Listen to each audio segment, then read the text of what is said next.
Anda kembali bersama kami di Dialog Nusantara Siang dan masih bergabung bersama kami epidemiolog dari Universitas Indonesia Dr. Pandu Riono.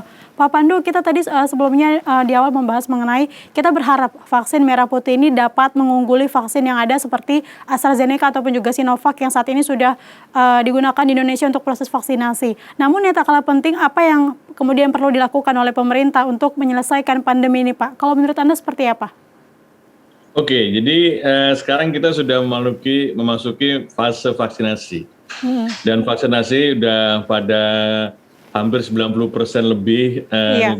nakes divaksinasi. Kemudian sekarang masuk fase kedua, di mana adalah lansia dan petugas publik. Nah, menurut saya dalam situasi sekarang kita harus prioritaskan pada lansia.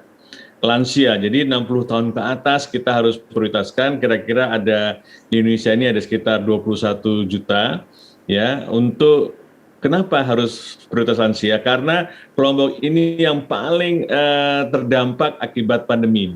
Sebagian mereka akan masuk rumah sakit sehingga rumah sakit penuh ya, dan juga kematian cukup tinggi, hampir 50% lebih kematian itu pada lansia.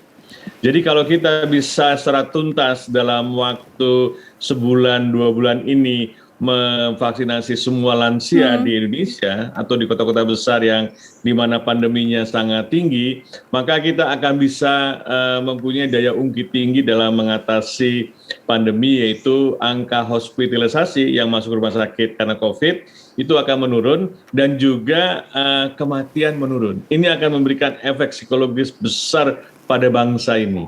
Jadi saya sekali lagi minta mohon kepada Pak Presiden dan semua orang yang terlibat dalam upaya vaksinasi supaya memprioritaskan vaksinasi pada kelompok lansia.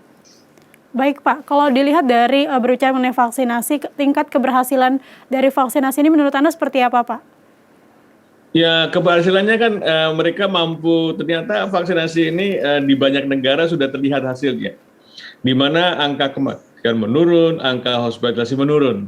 Ya, sehingga walaupun sekarang ada varian baru ada gelombang ketiga seperti di Eropa atau di Inggris, itu dampaknya lebih kecil dibandingkan gelombang kedua. Karena apa? Karena dipengaruhi oleh cakupan vaksinasi.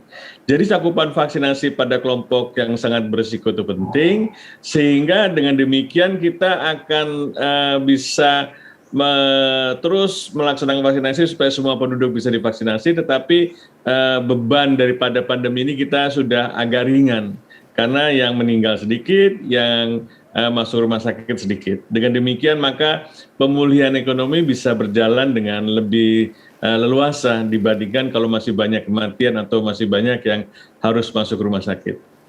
Baik, Pak Pandu, ini di masyarakat bahkan masih banyak masyarakat yang takut untuk divaksin. Nah, lalu kemudian dengan nanti adanya vaksin produksi dalam negeri sendiri, yaitu vaksin merah putih ini, apakah juga ini akan ke depannya menimbulkan kekhawatiran di masyarakat, Pak, terkait dengan vaksinasi, apalagi vaksinasi ini diproduksi dari produk lokal seperti itu?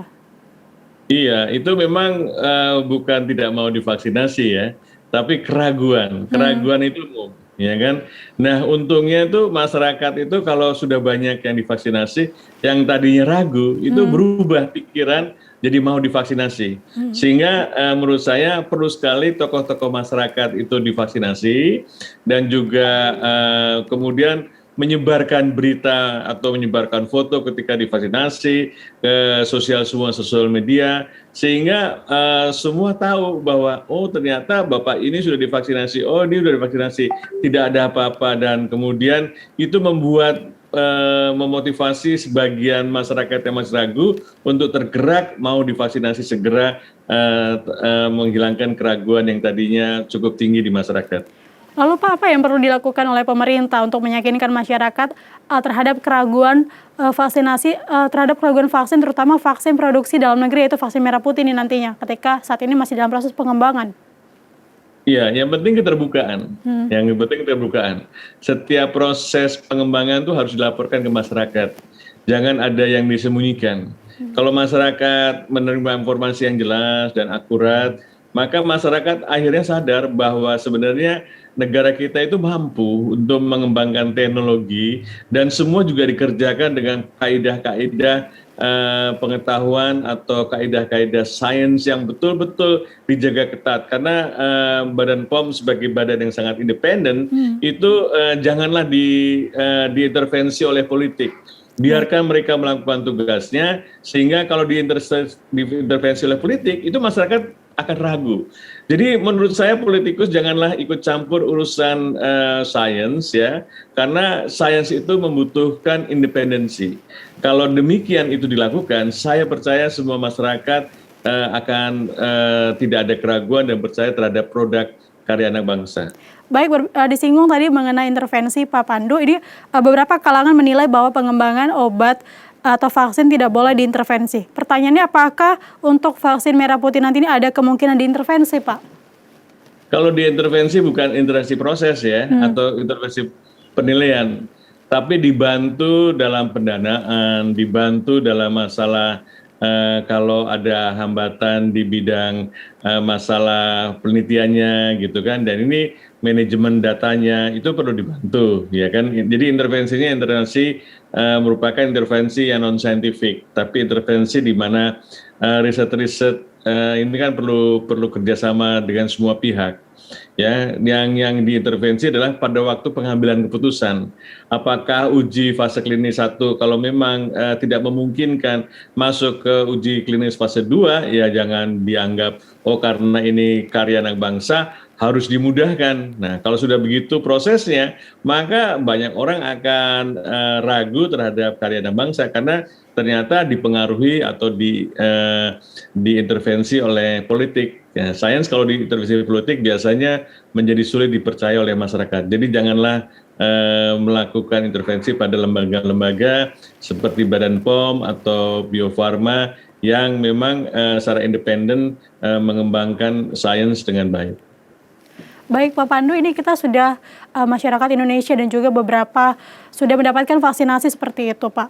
Lalu ini kemudian pemerintah melalui pihak terkait sedang melakukan pengembangan vaksinasi merah putih. Apakah ini termasuk lamban ketika Indonesia baru mulai melakukan produksi vaksinasi Pak? Enggak, saya kira tidak lamban karena memang kita mulainya terlambat ya.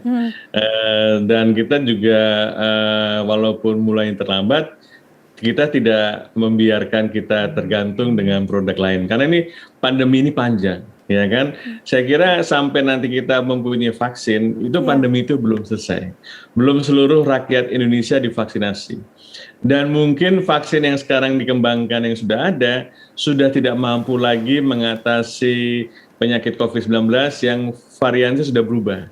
Dan kita menggunakan virus yang terbaru yang beredar di Indonesia, dan itu mungkin akan lebih efektif ketika pas kita membutuhkannya.